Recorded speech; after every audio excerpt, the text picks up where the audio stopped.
Retired, जो हमारी air force और सेना ने आज इतनी रात को एयर स्ट्राइक किया है पाकिस्तान के ऊपर।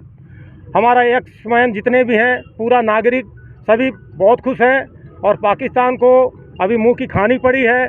अगर अभी नहीं समझेगा पाकिस्तान तो पाकिस्तान अपने नक्शे में कहीं भी नहीं रह पाएगा। पाकिस्तान की वो हालत हो जाएगी कि यानी वो अपनी पूरी जनता समेत समिट जाएगा। आप क्योंकि जाने के लिए तैयार है? हमारे जितने भी भूतपूर्व सैनिक हैं सब एक साथ जाने के लिए तैयार हैं और जैसे पहले लड़ते थे वैसे अभी भी हम लड़ेंगे। पाकिस्तान को हम बिल्कुल ख़त्म करके छोड़ देंगे, ईंट से ईंट बजा देंगे। हाँ, पाकिस्तान को एक एक पत्थर हम अपने भारत में मिला के छोड़ देंगे। अभी भी हमारे जितने भी एक्समैन हैं, जितने भी रिटायरमेंट हैं, उतना ही जोश है जितना ऑन सर्विस में थे, आज भी उतना ही है। और हम बिल्कुल 24 घंटे तैयार हैं भारत के तरफ से जाने के लिए, पाकिस्तान को मुंह की खिलाने के लिए। हाँ, नायक पुष्पराज सिंह, रीवा जिला, मध्य प्रदेश। अभी तो हमारा एयर स्ट्राइक शुरू हुआ है पाकिस्तान के खिलाफ। अभी 98 वाली जो कारगिल युद्ध भूल चुका है वो, अभी उसको भी ताज़ा कराएंगे। अभी तो एयर स्ट्राइक अभी ग्राउंड टू ग्राउंड अटैक हमारा भी अभी देखा लीजिए। ग्राउंड टू ग्राउंड अटैक होगा तो पाकिस्तान धरती से समाप्त हो जाएगा, वो नाले में तब्दील हो जाएगा। अभी तो हमारा केवल उसको एडवर्टाइज ऐड दिया है, टेलर दिया है कि हम अभी इस तरह के, अगर अभी ग्राउंड अटैक हमारा नहीं हुआ, अभी तो खाली एयर अटैक हुआ है। जब ग्राउंड अटैक होगा तो धरती में नाले में समाहित हो जाएगा पाकिस्तान। अब पाकिस्तान अभी 98 कारगिल लड़ाई भूला नहीं है, उसको फिर ताज़ा करा देंगे। इस बार तो चला था करीब 13-14 दिन युद्ध चला था, इस बार 13-14 घंटे में समाप्त हो जाएगा पाकिस्तान। जरूरत पड़ेगी तो जाएंगे आप? जरूरत पड़ेगा तो हम, हमारे पूर्वज तक जो भूतपूर्व सैनिक श्रीलाल वो भी तक जाए तैयार है, हम तो अभी यंग हैं। प्रदर्शन किया है, पटाखे भी जलाए हैं, क्या पूरा मामला है और क्या विरोध है? सर, आप सबको विदित है कि हमारा पड़ोसी मुल्क पाकिस्तान लगातार अपने कायराना हरकत से बाज नहीं आ रहा है। कई बार आपने 14 फरवरी 2019 को सीआरपीएफ के काफिले पर इन्होंने जो हमला किया था, जिसमें हमारे 40 जवान शहीद हुए थे, और पहलगांव में अभी हमारे 26 जवान शहीद हुए हैं।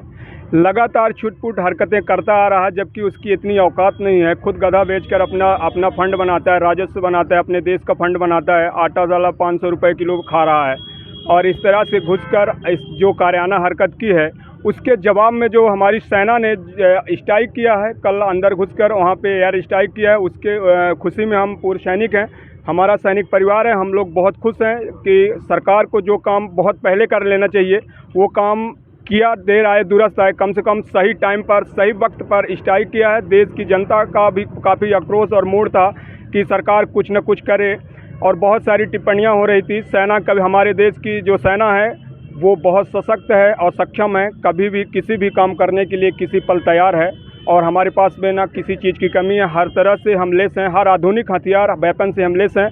और कल जो स्ट्राइक हुई है बहुत ही खूबसूरत स्ट्राइक हुई है। हमारी महिला ब्रिगेड उसमें कमांड कर रही थी, जो फाइटर को ले कमांड कर रही थी, और एयर स्ट्राइक जो हुई है उसमें काफ़ी नुकसान पहुंचा है पाकिस्तान को। और अगर इतने में नहीं समझता है, अभी भी अगर वो नादान है, तो आगे जो करेगा वो मुँह की खाएगा और उसको अपने आप को और अपने देश की जनता को कितनी नुकसान पहुंचाएगा वो खुद ही समझ सकता है। कल जो स्ट्राइक हुई है वहाँ के जो आतंकवादी सरगना थे, जहाँ पर वहाँ पे आतंकवादियों की फैक्ट्री थी, वहाँ पर आतंकवादियों को ट्रेनिंग दी जाती थी और तैयार करके उन्हें छुटपुट आतंकवादियों को वहाँ पर ब्रेन वॉश करके यहाँ हमारे हिंदुस्तान में भेजा जाता था और आम लोगों को नुकसान पहुँचाया जाता था।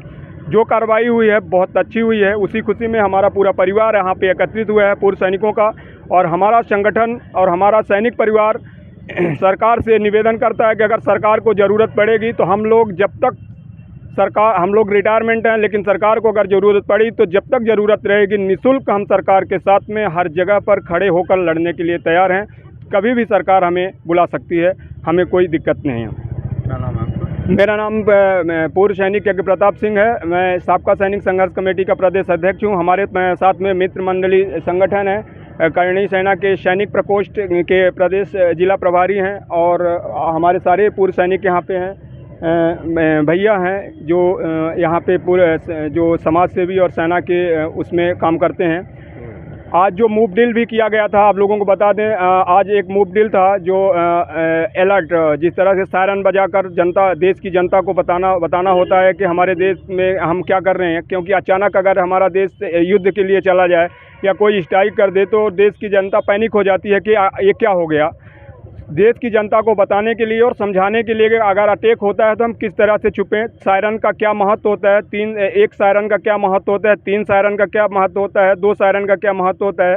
एक सायरन अगर बजता है तो हम अलर्ट मोड में जाते हैं, दूसरे सायरन में हम लोग अपने वेपन, जो फौजी होते हैं वेपन लेकर और अपने अपने इक्विपमेंट लेकर वहाँ मूव के लिए तैयार हो जाते हैं। तीसरा सायरन अटैक का होता है और इसी दौरान जो भी हमारे नागरिक हैं जो अटैक होता है, जैसे अचानक किसी बिल्डिंग में दुश्मन देश एयर स्ट्राइक कर दिया, तो मैं देश की जनता को बताना चाहता हूं कि अगर वो बिल्डिंग से निकल नहीं पा रहे हैं तो बिल्डिंग के अंदर जो कुर्सी है, मेज़ है, बेड है, तख्त हैं, लकड़ी के कोई भी ऐसे चीज़ हैं उनके नीचे वो छुप जाएं और अपना सर ज़मीन की तरफ कर लें और उसके नीचे छुपे रहें। तो इसमें क्या होगा कि बिल्डिंग टूटेगी और जब टूटकर धीरे धीरे लोड मेज पर आएगा तो संभवतः बचने का चांस होता है और अपनी जानों बचा सकते हैं। दूसरा ब्लैकआउट का एक सिस्टम है जो युद्ध के दौरान जो बॉर्डर से लगे हुए हमारे प्रदेश हैं उन वहाँ पर ज़्यादातर ये ब्लैकआउट किया जाता है। हालांकि ब्लैकआउट युद्ध के दौरान हर जगह करना चाहिए, क्योंकि दुश्मन का जो एयर स्ट्राइक होता है रात के समय रोशनी और दिन के समय धुआं, सेना का एक मोटिव है कि दिन के समय धुआं और रात के समय रोशनी का विशेष ध्यान दिया जाए। अगर हम ब्लैकआउट के टाइम में अपने शहर की लाइटें बंद करके रखते हैं, गुल करके रखते हैं, तो दुश्मन का जो फाइटर है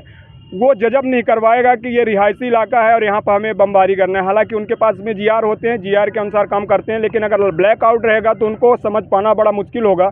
तो हम अपने आप सबके चैनल के माध्यम से देश की जनता से निवेदन करता हूँ कि सरकार ने जो ब्लैकआउट किया है तो ब्लैकआउट का पालन करें। बॉर्डर से लगे हुए जो क्षेत्र हैं, जो दुश्मन के आरटी के रेंज में है, जो फाइटर अटैक के रेंज में है, वो थोड़ी सावधानी बरतें, सुरक्षा बरतें। बाकी दुश्मन की औकात नहीं है। पाकिस्तान खुद अपने जीवन को किस तरह से जी रहा है दुनिया को पता है, सिर्फ धमकी है।